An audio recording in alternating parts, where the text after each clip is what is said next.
learn, but be dogged about execution and sometimes be a little blinker. In the sense that if you get too swayed by doing the fad of the day, you lose the process. So I've had the privilege in this entire room, I think, to have spent a maximum number of years, seeing the leadership and all of that. Right? You've obviously covered a lot of historical things.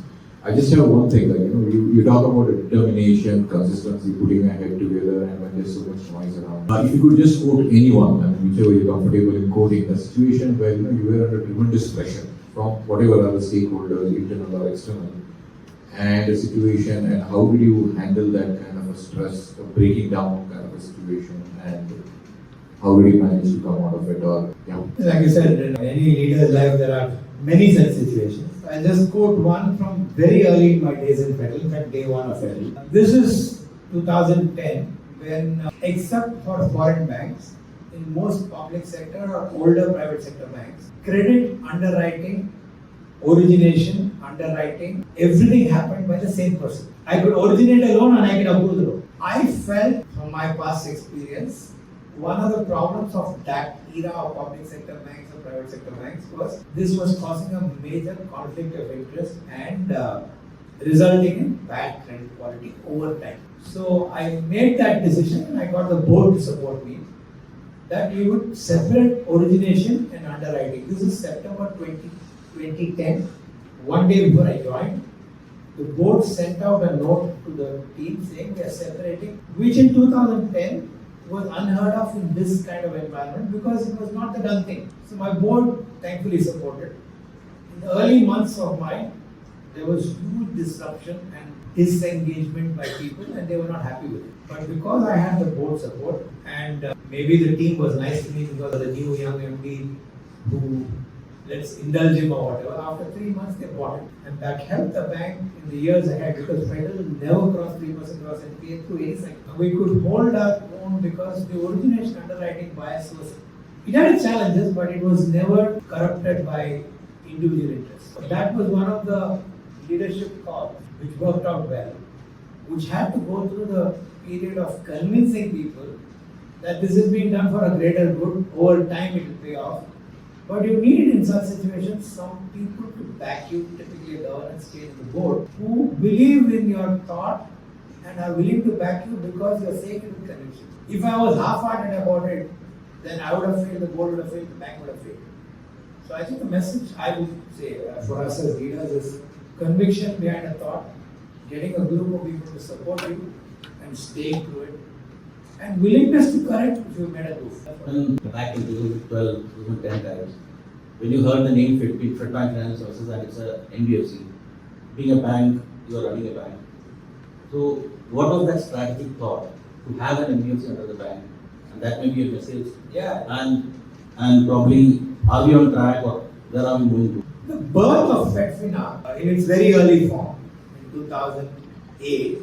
Incidentally, the Fedfina license, the last bank to ever get an NBFC license was Fedfina, was created for creating a distribution channel for the bank for markets that the bank was newly entering because it was traditionally only in South and Kerala.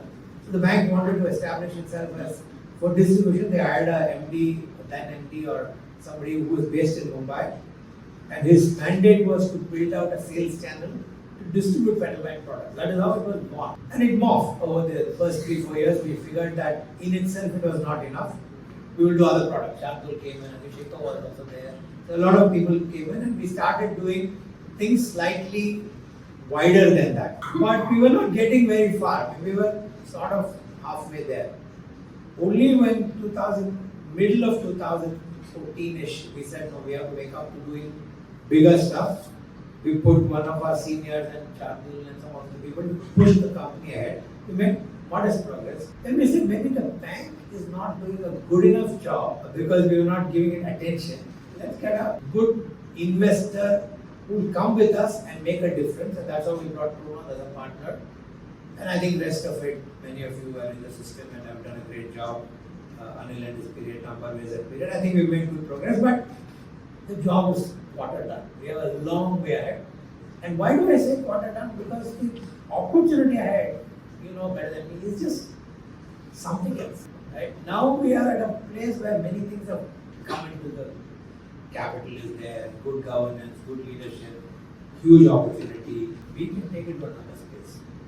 And all said, we have a parent who is credible, backing you.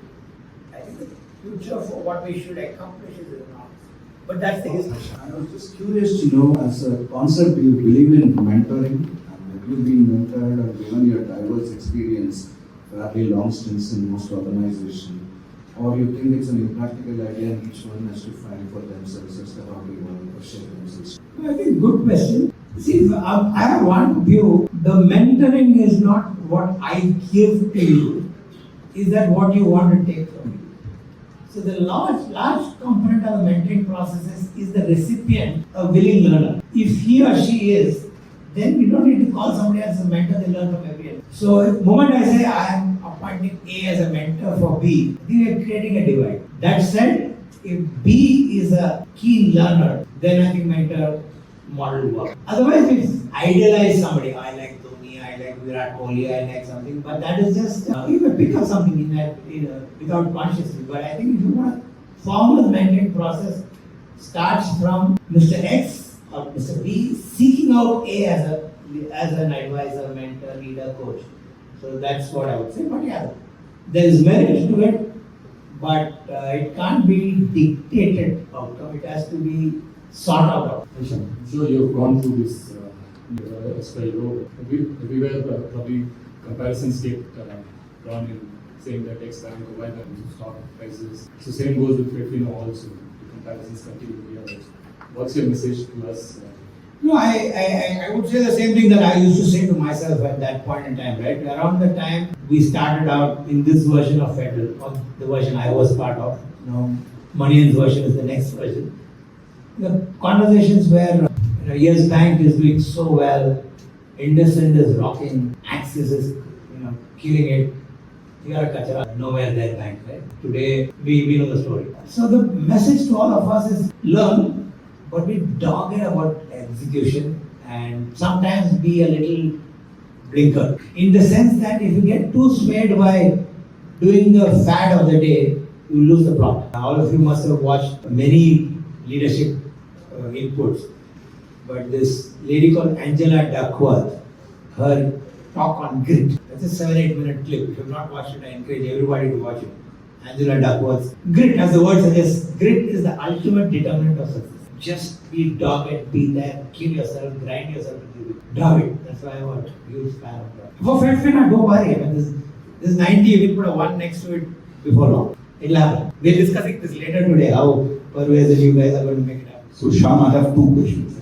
People have seen the softer side of it, but that cloaks a very passive aggression as well. And there was this interview which you had given once to, I think, Lata on CNBC. And this was in one of the more vulnerable moments of Federal Bank when there was a news that it's going to get acquired by XYZ. And you popped the table or menu theory. You want to just, and that went quite viral. So, yeah, as a table menu theory is, again, going back to my storyline, you either or on the table or you're the menu, right? If you don't do enough, somebody lead you on. Otherwise, you're the head of the table and eating somebody else up. So the table menu theory is you make the decision, right? Where you want to be. You want to be on the menu, you have somebody else's breakfast, lunch, dinner. If you don't want to be on somebody else's breakfast, lunch, dinner, you're going to be at the table. And you have the right to be on the table. Otherwise, there's somebody else's menu. So that was the table menu theory. thank you, Shyam. And just since you mentioned Angela Duckworth, you had a very interesting take on the Duckworth-Lewis theory as applied to business as well. So if you can just share that perspective. Now you guys are making me remember all the things I've written. But I'm just, this is like 7 years of writing, right? But I think the majority story is, Duckworth-Lewis theory is, it's usually the chasing team has a benefit of the Duckworth-Lewis theory because rainwash plays, so scores are truncated, the game is truncated. So it's against the team that was in the play when the weather was okay. So Duckworth-Lewis theory drawn to banking is quite similar, right? You are often never going to get the strike rates that you thought you were going to start with. Strike rate changes, run rates change, particularly in quarterly or yearly businesses. You haven't done well, say, the first 2 months of the quarter. The last month is like, you have to do 2x, 3x. So that was the Duckworth-Lewis theory that I use, like I said, right? Sport, food, movies are great metaphors for life and business. So I try to bring that.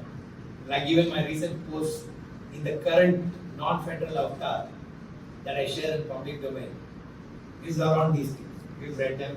Thank you. So we can throw open the questions. Any questions from the audience? Hi sir, this is Arun. So I have a question in mind. So let's say if you have a bad day, or like you're like super charged, you've gone to your office and you have a very bad day. Like when you hit the bed, it's like, what am I going to do? Or next morning, how am I going to pick myself up? So what do you say to yourself? You have a full get of experience in both ups and downs. So just wanted to know.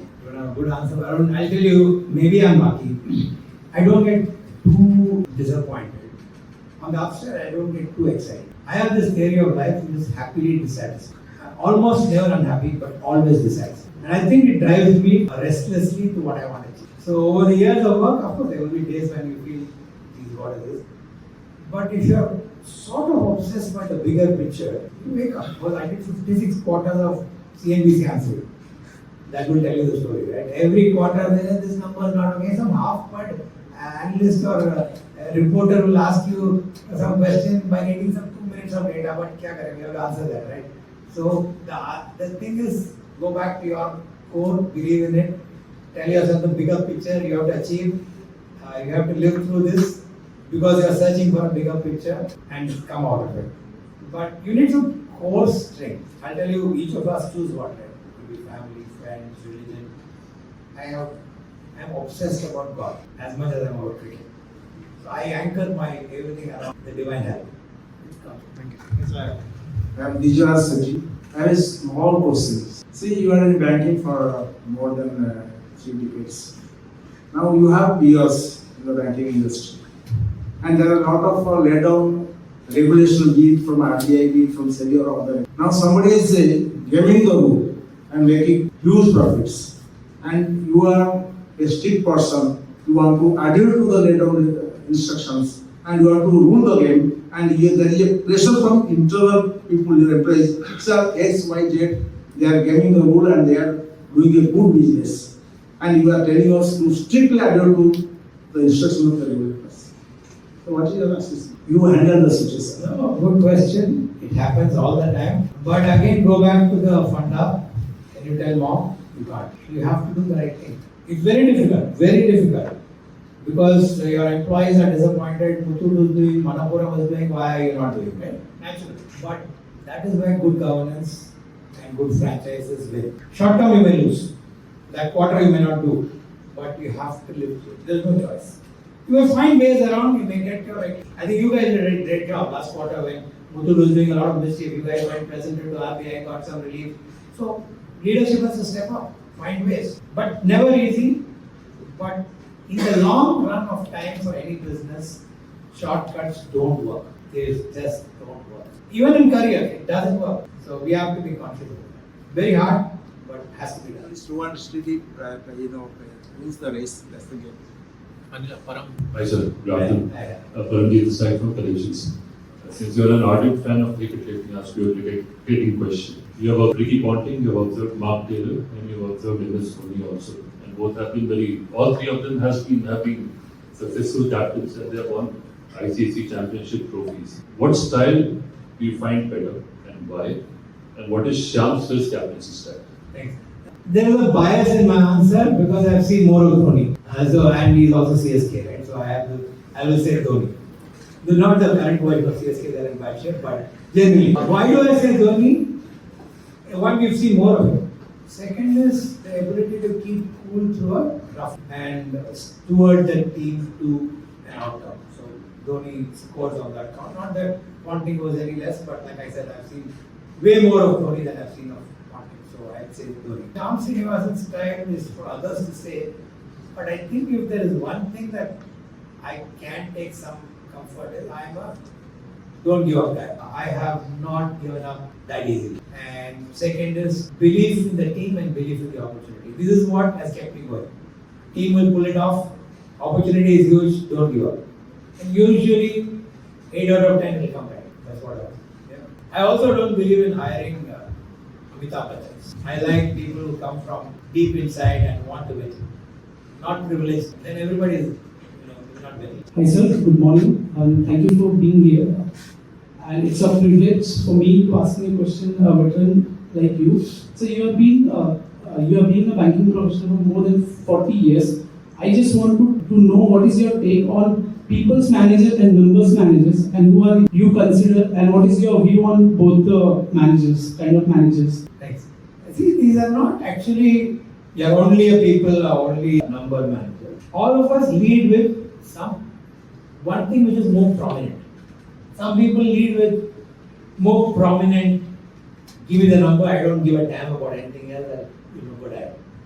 Some people are more like mushy-cushy, but the outcome is the same. We all want to deliver. Because if there is no growth, there is no franchise. Human beings, civilization doesn't exist without growth. The approach is means to an end. The end is the same for anybody. Growth, prosperity, the right thing, right?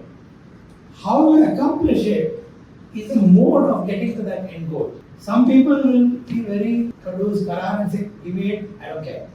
Some people will put a lot of love and affection on it, and invariably it's never one or the other, it's both. The more successful people do both better at both. The less successful in the long run do one better than the other, and you have to find that mix. So you guys are young leaders, try to build that blend effectively. Like once somebody said, you need to have a bird's eye view and a worm's eye view, both in the same person to accomplish an outcome. You can't be at 30,000 feet only giving jam, not knowing what's happening on the ground, but be only in the ground not knowing a zoom out view.